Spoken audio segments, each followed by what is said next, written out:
En esta mañana continuamos con el libro de Salmos, pero en esta ocasión Salmo 5. Y aunque vamos a leer el Salmo 5 completamente, el mensaje en esta mañana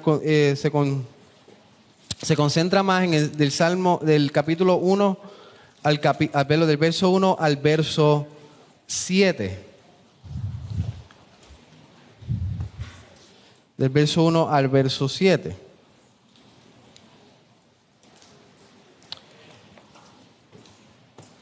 Y es particular este salmo de esta mañana porque creo que presenta claramente lo que es el Evangelio de nuestro Señor Jesucristo, pero también la soberanía de Dios. Antes de ir al mensaje, me gustaría preguntarle a ¿usted se ha tenido que ir a alguna actividad en donde quizás usted se siente que está un poco fuera de orden porque su ropa no amerita el lugar a donde usted va? Quizás usted esté súper vestido con un traje en lugar en donde realmente no requiere ese tipo de vestimenta. O quizás usted ha ido a un lugar en donde usted no está apropiadamente vestido para entrar hacia un lugar y de igual manera usted se siente mal. Pero hay ocasiones también en las que hemos estado sucios, donde hemos estado haciendo cosas durante el día y a veces nos toca ir al supermercado o a alguna tienda y estamos llenos de grasa, llenos de sudor o llenos de cualquier otra cosa y nos sentimos sucios. Nos sentimos no dignos de entrar a ese lugar o no cómodos con entrar hacia ese sitio. Pero hermanos, déjenme decirle algo y amigo. Todo ser humano nace con una vestidura sucia, con unas vestiduras inmundas, vestidos en pecado y en malicia. Y estas vestiduras no nos dejan a nosotros poder presentarnos ante el Dios santo, ante el Dios justo. Para poder entrar delante de Dios necesitamos limpiar nuestras vestiduras. Necesitamos limpiar nuestro corazón, necesitamos que nuestra conciencia esté tranquila con Dios. Y el problema de esto es que nosotros mismos no tenemos la maquinaria para limpiar nuestro corazón. No tenemos lo que conlleva limpiarnos para estar delante del Dios 3 veces santo, del Dios justo, del Dios verdadero. Se requiere que Dios mismo viniera al mundo para que nosotros pudiéramos entonces ser limpios. Y en esta mañana vamos a ver esto. En esta mañana vamos a ver que el rey David suplica nuevamente y es de manera repetida lo que hemos visto antes. Él suplica, él le ora al Dios soberano. Pero luego él reconoce que por la misericordia, que por el amor leal de Dios, él tiene entrada en el templo. Él tiene entrada a Dios. Él puede estar seguro de su Salvador. Más esto es lo que vamos a ver en esta mañana. Nos ponemos de pie como reverencia a la palabra de Dios. Leemos Salmos capítulo 5. Vamos a leerlo completo, pero nos vamos a concentrar en el del 1 al 7. Dice así la palabra de nuestro Dios: escucha, oh Jehová, mis palabras, considera mi gemir. Está atento a la voz de mi clamor, Rey mío y Dios mío, porque a ti oraré. Oh Jehová, de mañana oirás mi voz, de mañana me presentaré delante de ti y esperaré, porque tú no eres un Dios que se complace en la maldad. El malo no habitará junto a ti. Los insensatos no estarán delante de tus ojos. Aborreces a todos los que hacen iniquidad. Destruirás a los que hablan mentira. Al hombre sanguinario y engañador abominará Jehová. Mas yo, por la abundancia de tu misericordia, entraré en tu casa.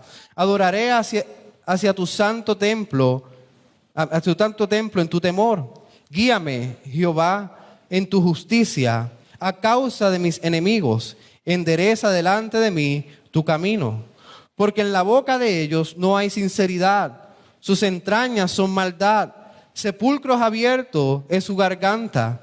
Con su lengua hablan lisonjas. Castígalos, oh Dios, caigan por sus mismos consejos. Por la multitud de sus transgresiones, échalos fuera. porque se rebelaron contra ti. Pero alégrense todos los que en ti confían. Den voces de júbilo para siempre, porque tú los defiendes. En ti se regocijen los que aman tu nombre, porque tú, oh Jehová, bendecirás al justo, como con un escudo lo rodearás de tu favor. Pueden tomar asiento. Vamos a ver en esta mañana que el justo clama y depende del amor leal de Dios. El justo clama y depende del amor leal de Dios. Y he dividido este mensaje en 2 puntos. Del verso 1 al verso 3, el justo debe rogarle a su Dios soberano. El justo debe rogarle a su Dios soberano. Y el punto 2 va del verso 4 al verso 7. El justo debe orar con confianza a su Dios justo. El justo debe orar con confianza a su Dios justo. Así que vamos al primer punto. El justo debe rogarle a su Dios soberano. Verso del 1 al 3. Fíjense lo que dice el verso 1. Escuchar, oh Jehová, mis palabras. Considera mi gemir. Está atento a la voz de mi clamor, Rey mío y Dios mío, porque a ti oraré. Aquí vemos que la oración es al Dios soberano y también veremos que la oración es al único Rey Dios. Así que la oración es al único Dios soberano. ¿Qué hace David? David está orando a su Dios, a su Creador, a su Dios soberano. Y dice, escucha, oh Jehová, mis palabras. El rey David no es un rey que tenía aires de Dios. No es un rey que entendía que tenía todas las cosas bajo control y que controlaba todas las cosas. Al contrario, en esta oración él está presentando su dependencia nuevamente al único Dios verdadero. Y fíjense, déjeme decirle algo antes de continuar. Esto es una oración mañanera, una oración en la mañana, este Salmo número 5. Y el rey David reconoce que Dios tiene control soberano sobre toda la tierra, sobre todo el universo, sobre todas las cosas creadas en el universo, en todo lugar. El Catecismo Menor de Westminster habla particularmente de la providencia de Dios y nos explica lo que es la providencia de Dios. La pregunta es, ¿cuáles son las obras de providencia de Dios?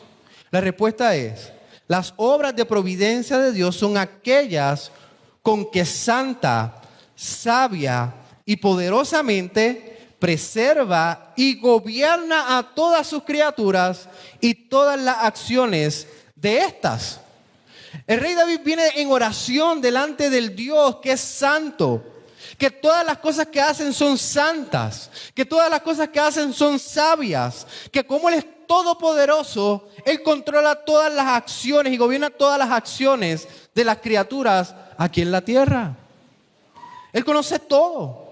Y el rey David viene a donde aquel que conoce todas las cosas en dependencia a su Dios soberano. Hermano, esta es suficiente razón para venir delante del Dios verdadero en oración. Nosotros somos finitos.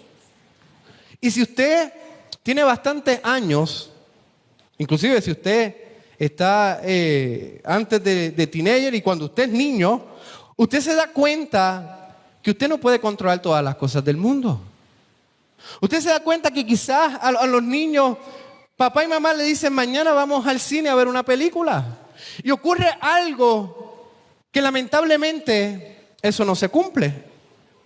Los niños aún, ustedes niños saben que no todas las cosas están en su control.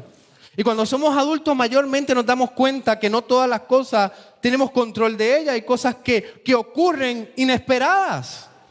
Inclusive las cosas que planificamos con detenimiento, las escribimos, las evaluamos, las repasamos. Aún esas cosas que planificamos de antemano, tampoco tenemos control de ellas. Pero hay alguien que sí tiene control de todo. Y es el único Dios soberano, a quien nosotros tenemos que venir en dependencia, porque Él conoce todas las cosas. Él gobierna todas las acciones de las criaturas. Él gobierna las acciones de nosotros. Ahora, a la luz de tener un Dios soberano y que gobierna sobre todas las cosas, a Él es donde únicamente tenemos que venir. La vez pasada había dicho que David, en sus angustias, en sus preocupaciones, no llamó a nadie para contársela. David no se sentó con nadie a contarle por qué tiene las dificultades y aquella persona que está en desacuerdo con él y está malhumorado y no está gozoso y entonces lo está persiguiendo para matarle. Él no contó nada, él no fue donde nadie. Él fue donde su Dios soberano. Él clamó a su único Dios verdadero. Y hermano, no estoy diciendo como la vez pasada que usted contar con un amigo, con un hermano en Cristo y contarle las cosas está mal. Pero donde debemos de ir primeramente es en oración, en dependencia al único Dios verdadero. Y fíjense que David no tiene cualquier oración, David está suplicando. David vino donde el único Dios verdadero en súplica. Fíjense lo que dice. Dice, oh Jehová, escucha mis palabras, considera mi gemir. David está argumentando con Dios, le está pidiéndole a Dios que lo escuche, que escuche su sufrimiento, su gemir. Él lo está presentando delante del único Dios. Él está diciendo que Él es el único recurso que Él tiene aquí en la tierra. Él es lo único que Él puede depender confiadamente y que no le va a fallar. Hermano, considere el escenario de David. David, yo creo que David lo perseguía mucha gente, incluso sus hijos lo estaban persiguiendo. Yo creo que David no podía confiar en más nadie, sino solamente en su Dios verdadero. Hermano, ¿a quién nosotros confiamos aquí en la tierra si no es a Dios? Sí podemos confiar en nuestra esposa, en nuestro hijo, pero al fin y al cabo, ¿quién es el todo fiel? ¿Quién es quien no cambia de opinión? ¿Quién es el que garantiza que su palabra será por los siglos de los siglos? Es el único Dios verdadero. ¿A dónde vamos a ir con nuestras oraciones, con nuestras cargas, sino solamente al Dios soberano? Esto es una expresión de dependencia. Hermano, ¿en quién ustedes dependen? ¿En dónde realmente descansa su dependencia? No debemos olvidar que Dios nos ha salvado. No nos ha salvado para ir al mundo a hacer lo que queramos. Él nos ha salvado para servirle a Él. Y la segunda cosa es depender completamente de Él. Él es el Dios que tiene control de todo. Él puede destruirnos en cuestión de segundos. Él puede destruir a sus enemigos en cuestión de segundos. Según de Timoteo 6:16 dice, el único que tiene inmortalidad, que habita en luz inaccesible, a quien ninguno de los hombres ha visto ni puede ver, al cual sea la honra y el imperio sempiterno. Amén. ¿A qué clase de Dios servimos? A un Dios que habita en luz inaccesible. Un Dios que no es hecho de palo, un Dios que no es hecho de metal, sino el único Dios verdadero, que es inmortal. A ese es el Dios que nosotros oramos, dependemos de Él. Hermano, tenemos que entender algo. Tenemos que entender esa relación de creador y criatura. Nosotros somos creación de Dios. Somos criaturas de Dios. El ser humano fue hecho principalmente para glorificar a Dios y gozar de Él para siempre. El ser humano fue hecho para depender completamente de Dios. Y la realidad es que aún el impío depende de Dios. El que rechaza a Cristo, el que no cree en Dios, aún depende de Dios. Es por la gracia común que esa persona aún respira, aún se levanta, aún trabaja, aún tiene relaciones. El ser humano fue hecho para depender de Dios completamente. Pero nosotros vamos delante de un Dios que no depende absolutamente de nadie, que es independiente, que no se inclina a nadie ni descansa en nadie, sino en sí mismo. ¿Y a qué nos lleva esta información?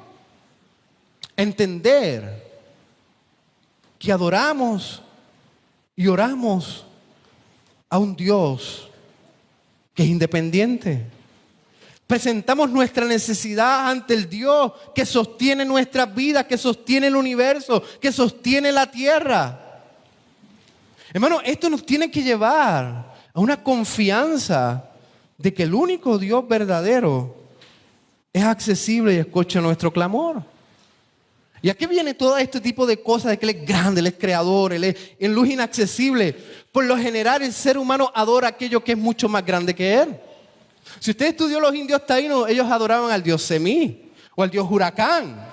¿Y por qué ellos adoraban a este tipo de fenómenos o esta creación que es el sol?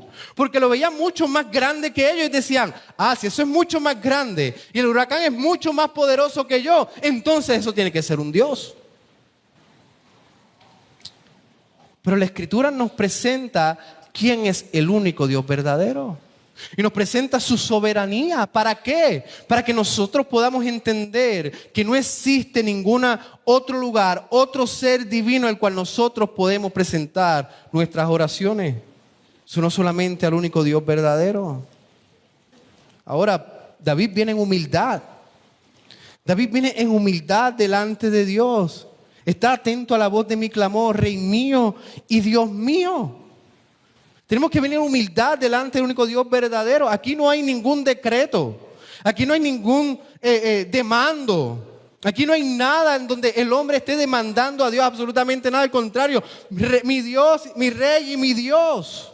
Y él suplica, considera mi gemir. Considera mi oración, considera mi súplica. Cuando vengamos en oración delante de Dios, tenemos que saber esa diferencia entre que somos creación y Él es el creador. Y que no hay ninguna molécula en nuestro cuerpo que tenga el derecho de demandarle a Dios. Así como el rey David vino en humildad, nosotros tenemos que venir en humildad delante de Dios. Y fíjense que la oración es al único Rey y Dios. Nuestra oración es al único Rey y Dios. Y esto es interesante. Dice, estar atento a la voz de mi clamor, Rey mío y Dios mío. Estas fueron las mismas palabras de Felipe cuando tocó las heridas del Señor. Dijo, Dios mío, Señor mío y Dios mío. Pero ¿qué refleja David en este momento? Felipe afirmaba que Jesucristo era el Señor y Dios y el Salvador. Lo mismo está expresando David. David reconoce que su reinado, David el rey, reconoce que su reinado refleja el reinado de Dios aquí en la tierra. Pero no solamente él sabe eso. También David afirma, el Espíritu Santo afirma por medio de este salmo que hay un trono que no tendrá fin. Hay un trono que estará por siempre. Y esta es la promesa que le hicieron a David en 2 Samuel 7:16. Y será firmado tu casa y tu reino para siempre delante de tu rostro, y tu trono será estable eternamente. David reconoce que él no es el rey principal y reconoce claramente que él no es Dios. El Espíritu Santo nos señala al único Rey y Dios, que es nuestro Señor Jesucristo. El soberano Rey de todas las cosas, el que se despojó de su gloria y vino al mundo a vivir una vida perfecta y a morir en la cruz del Calvario. Jesucristo es el Rey soberano, el único Dios verdadero en la Trinidad. Y David reconoce, él dice, el vocabulario que se presenta en el hebreo, en esta parte del verso 2, es que él presenta, él deja delante de su Dios el sacrificio. Como cuando iban a dejar sacrificio para el perdón de pecado y lo dejaban allí. David, el vocabulario expresa que David dejaba sus oraciones delante de Dios, como si él estuviera preparando el sacrificio a Dios. ¿Y qué refleja esto? Esto refleja confianza. Cuando nosotros oramos delante del único Rey, de aquel que dio su vida por nosotros, y pedimos en su nombre, nosotros estamos dejando el sacrificio delante de Él, en el sentido que confiamos que Él en su momento contestará nuestras oraciones, que Él en su momento escuchará y tendremos respuesta. Pero como hijos de Él confiamos en que ya Él hizo lo más grande por nosotros, que fue adquirir la salvación y el perdón de pecados. Pero nosotros tenemos que reconocer que Él es el único Rey y Señor. Y en el contexto de David, este Rey y Señor es aquel que va a poner todos nuestros enemigos bajo sus pies. Hermano, el salmista nuevamente habla del Rey. En el catecismo dice que Cristo ejercita el oficio del Rey, sujetándonos a sí mismo, rigiendo y defendiéndonos y restringiendo y venciendo a todos sus enemigos y a los nuestros. Él reconoce que el Rey David, el Rey verdadero, en su momento, en su tiempo, pondrá a los enemigos de Él o de nosotros bajo sus pies. Hermano, la iglesia de nuestro Señor Jesucristo, como dije la semana pasada, debe de vivir cabeza arriba, predicando el evangelio, exhortando las buenas nuevas del Señor Jesucristo, porque confiamos en que el Rey que está sentado a la diestra del Padre, en un momento va a venir y va a aplastar a nuestros enemigos y los de Él. No debemos ser una iglesia cabizbaja o con temor. Al contrario, debemos ser una iglesia que confía primeramente en el Espíritu Santo que va a obrar por medio de su palabra para convertir a los pecadores y que vengan al arrepentimiento y a la fe en Cristo Jesús. Porque tenemos un Rey que a su tiempo pondrá a sus enemigos y los nuestros bajo sus pies.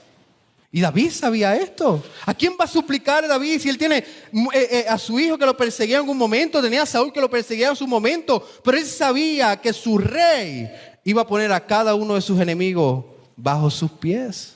De igual manera nosotros como iglesia confiamos en que nuestros enemigos se serán vencidos bajo los pies de nuestro Señor Jesucristo. Y ya lo hizo en la cruz del Calvario. Están bajo sus pies. Pero fíjense que también David nos da una enseñanza. Él dice en el verso 3: oh Jehová, de mañana oirá mi voz, y de mañana me presentaré delante de ti, y esperaré.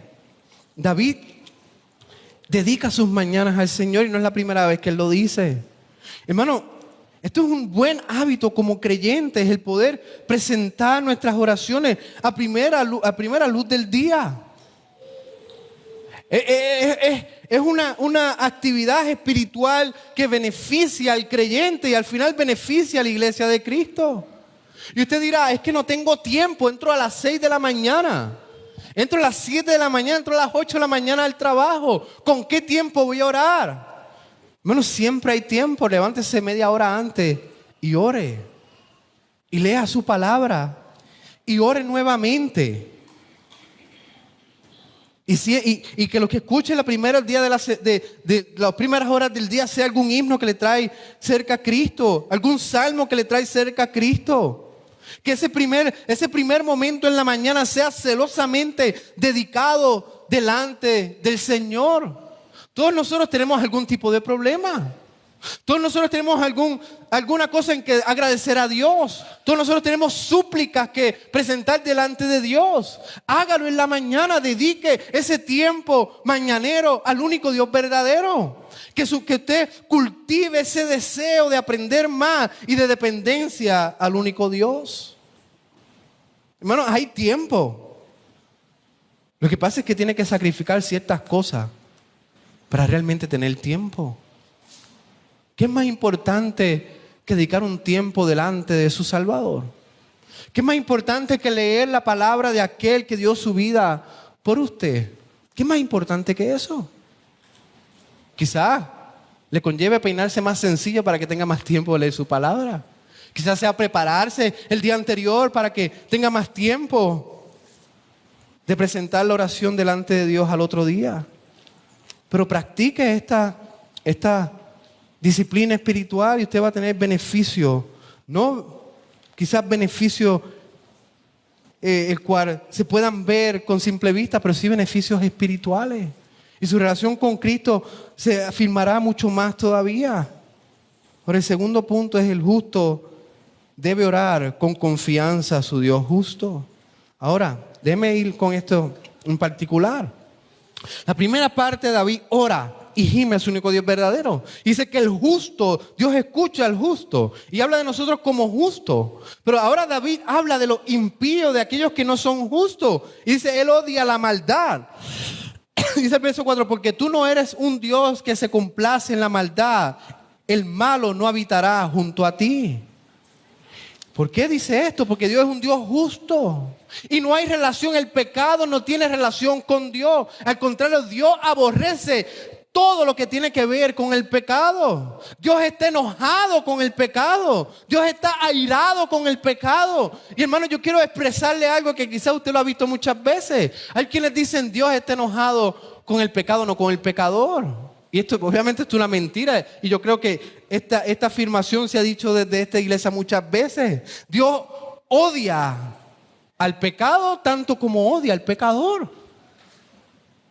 Y Él está enojado con el pecador, con aquel que vive como si Él no existiera, aquel que lo ignora, aquel que no afirma que Cristo es el Rey, aquel que se deleita en sus pecados, aquel que se deleita en la maldad. Dios no ama. Dios no tiene relación con el pecado. Fíjense, a tal punto que Adán y Eva fueron echados de su gloria, fueron echados de su presencia, porque Dios no tolera el pecado. Él es un Dios justo, un Dios santo. Y dice, el salmista dice que lo malo no habitará junto a ti. El malo no puede habitar junto a Dios, la maldad no puede habitar con Dios. Hermano, esto es algo triste. Esto es algo bien triste porque la máxima bendición, la máxima alegría, el máximo gozo que puede experimentar un ser humano es la comunión con Dios. Y estar lejos de Dios por el pecado es una condena, es una maldición. Y nadie que se goce en la maldad puede habitar con Dios. Y fíjense el 5, verso 5 dice que Dios aborrece todo aquel que tiene iniquidad, todo aquel que vive en pecado. Hermanos, y visita, si usted vive en maldad, si usted vive como si Dios no existiera, ignorando a Dios, si usted vive en inmoralidad, si usted vive en mentiras, si usted vive no adorando al único Dios verdadero, si usted vive codiciando, si usted vive que otros le codicien a usted, usted está en pecado, usted está en maldad. Y usted no va a habitar con Dios. Así que mi llamado es que se arrepienta y venga a los pies de Cristo. Y ahora, iglesia, ¿qué nos trae esto a la mente? Que debemos de luchar en contra de la maldad. Que debemos de luchar en contra de la maldad que habita en nosotros. Y déjeme decirle que aunque usted es cristiano, usted lucha con el pecado. Usted no puede decir he llegado a la suma santidad en donde ya no lucho con el pecado. Si usted se cree que usted ha llegado a ese nivel, usted se está engañando a usted mismo. Nosotros todos luchamos con el pecado. Pero no podemos sentirnos a gusto con el pecado. Tenemos que luchar, tenemos que sacarlo de nosotros, tenemos que orar, asfixiarlo. Porque queremos vivir como Cristo lo hizo. Y hermano, quizás como dije esta mañana en el estudio bíblico, quizás usted escucha maldad y usted dice, eso se refiere a aquellos que cometen, a aquellos que matan. Aquellos que roban, aquellos que hacen cosas súper malas. Hermano, nosotros nos medimos con la santidad de Dios, con la palabra de Dios. ¿Sabes que puede caer en maldad? ¿Cómo usted trata a su esposo? ¿Cómo usted le habla a su esposo? ¿Cómo usted trata a su esposa? ¿Cómo le habla a su esposa? ¿Cómo hijos ustedes tratan a sus padres? ¿Cómo le habla? ¿Cómo le contestan a sus padres? Muchas veces puede ser en maldad. ¿Cómo padres tratan a sus hijos? ¿Cómo le hablan? ¿Cómo los animan? ¿Cómo los aman? Quizás la manera en que le hablamos no es una manera santa, sino que refleja maldad. ¿Cómo usted es fiel a su cónyuge? Ha mirado cosas que no tiene que mirar. Ha deseado otras personas que no debe desear. Y eso nadie lo sabe. ¿Y usted cree que eso es bueno porque nadie lo sabe? No, es maldad también. Quizás usted ha hablado mentiras de alguien. Y usted dice, eso fue una mentira blanca. No es maldad. ¿Y qué debemos hacer? Aborrecer toda maldad que queda en nosotros porque somos hijos de Dios. Y como que conocemos la maldad, tenemos que mirar atrás y orar delante de Dios. En gemir, Dios, escucha mi oración, escucha mi arrepentimiento, escucha, quiero vencer la maldad que aún queda en mí. Como creyentes reconocemos que aún queda remanente de pecado en nuestras vidas. Queremos luchar contra el pecado y vencerlo. Y esto va a ocurrir, hermano, déjeme decir, esto va a ocurrir, esta lucha, esta guerra ocurrirá hasta que Cristo regrese por su iglesia, o a menos que vayamos a Él antes que regrese. Pero déjeme decirle, el malo, y el malo quiere decir el que no ha creído en Cristo, no tiene ninguna parte y no va a habitar con Dios. Ahora, el Dios justo recibe a los justos. Y esta justicia no es una justicia que salga de nosotros. Entonces, ¿cómo nos hacemos justos? ¿Cómo Dios nos recibe a nosotros? Nos recibe solo por medio de Cristo Jesús. Fíjate lo que dice el verso 7. Mas yo por la abundancia de tu misericordia entraré en tu casa, adoraré hacia tu santo templo en tu temor. Algo técnico que tengo que decir. David no entró al templo. David se está refiriendo a Silo, en donde estaba el arca de Dios por 3 siglos. A eso se está refiriendo. Y él dice que el justo tiene entrada ante el templo, ante la casa de Dios. Y fíjense que David no dice, yo entro porque yo fui bueno. David no dice, yo entro porque realmente yo he sido un buen esposo, he sido un buen padre, he suplido muy bien, no le he hecho daño a nadie. Voy al templo continuamente. No, David no dice nada de eso. David dice, mas yo por la abundancia de tu misericordia. Traducido directo del hebreo, es más poderoso. Traducido directamente del hebreo diría, mas yo por la abundancia de tu amor leal entraré a tu casa. Por la abundancia del amor leal, hermano, ¿quién puede presentar más amor que el único Dios verdadero por usted? Amor leal. Yo amo a mi hijo. Y más que a mi hijo, amo a mi esposa. Y amo a los padres que me han criado. Y amo a mi iglesia, pero yo no puedo decirle a ustedes que mi amor es mayor que el amor que Cristo. Que este amor leal se encuentra firmemente y fielmente en la persona de nuestro Señor Jesucristo. ¿Y qué quiere decir eso? Que Él se entregó a sí mismo por su amor leal para que nosotros pudiéramos entrar ante su presencia y adorarle y disfrutar de Él. Y si usted no ha creído en Cristo Jesús, déjeme decirle algo. Él le ofrece a usted la salvación. Usted quiere entrar a la casa de Dios. Usted quiere habitar con el único Dios verdadero. Usted quiere disfrutar de una vida eterna con Dios. Usted quiere ser recibido como hijo de Dios. Aquí está la respuesta. Dios entregó a su Hijo para que todo aquel que en Él crea no se pierda, mas tenga vida eterna. Dios lo recibe con sus brazos abiertos. Y la palabra dice que todo aquel que venga a Él no lo rechaza, sino que le da vida eterna. Dios nos limpia, Dios nos purifica, Dios nos lava de pecado para poder habitar con Él. Pero usted no puede hacerlo solo. Usted necesita a Cristo que perdone sus pecados, que perdone su iniquidad, que perdone su maldad, para que realmente usted pueda habitar por la eternidad con Él. Venga a Él en arrepentimiento. Venga a Cristo. Y Él lo limpiará y lo perdonará. ¿Y sabe qué? Le dará una nueva vida. Venga a Él. Así que, hermanos, Gracias a Cristo Jesús podemos disfrutar de adorarle a Él verdaderamente. Aquí, hoy día, la casa y el templo de Dios realmente no es un lugar en específico. La Biblia dice que aquel que Dios busca adoradores en espíritu y en verdad.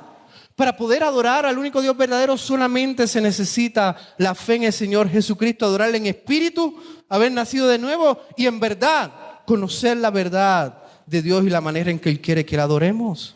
Así que Dios ha presentado su amor leal por nosotros. Dios ha ofrecido su único Hijo para que viviera en este mundo, muriera en la cruz del Calvario por nuestros pecados y resucitara al tercer día. ¿En quién usted confía? Si usted muere hoy, ¿en dónde usted habitará? Solamente en Cristo hay entrada al templo de Dios. Hermano, así que hemos visto hasta ahora que el justo debe rogarle a su Dios soberano. No hay otro Dios. Y que el justo debe orar con confianza a su Dios justo. Él nos lavó, Él nos redimió y Él nos recibe en su presencia. No vayamos a ningún otro en oración, sino confiadamente en aquel que proveyó de un Salvador para nosotros.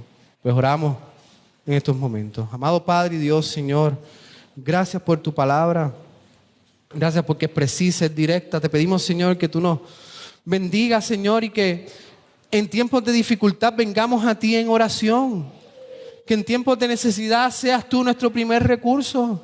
Que en tiempos de agonía tú seas nuestro escudo y nuestra roca fuerte. Señor, pero te damos gracias porque tú nos has lavado, tú nos has limpiado. Podemos venir al templo, adoración a ti, no por nuestros méritos, sino que tú proveíste, Señor, tú nos diste un Salvador y nos salvaste, mi Dios. Señor, por eso venimos delante de ti en adoración, rendiéndonos, Señor, ante el Dios soberano, el Rey de reyes y Señor de señores. Señor, te pido que tú limpies y salves a aquellos que aún no han rendido su vida ante ti. Que ellos puedan comprender que esto no se trata de un juego ni de cuentos de fábula. Esto se trata de la verdad, de que el malo no entra a la presencia de Dios. Pero Dios, por su amor leal, ha provisto un Salvador que salva, que limpia y que regala vida eterna. Señor, toca el corazón de aquellos que no te conocen y fortalece el corazón de tu iglesia. Que podamos huir, que podamos aborrecer la maldad que aún queda en nosotros y que con dependencia a Cristo Jesús continuemos caminando hasta el tiempo que Él nos llame a casa. Pues oramos en el nombre de Jesús. Amén.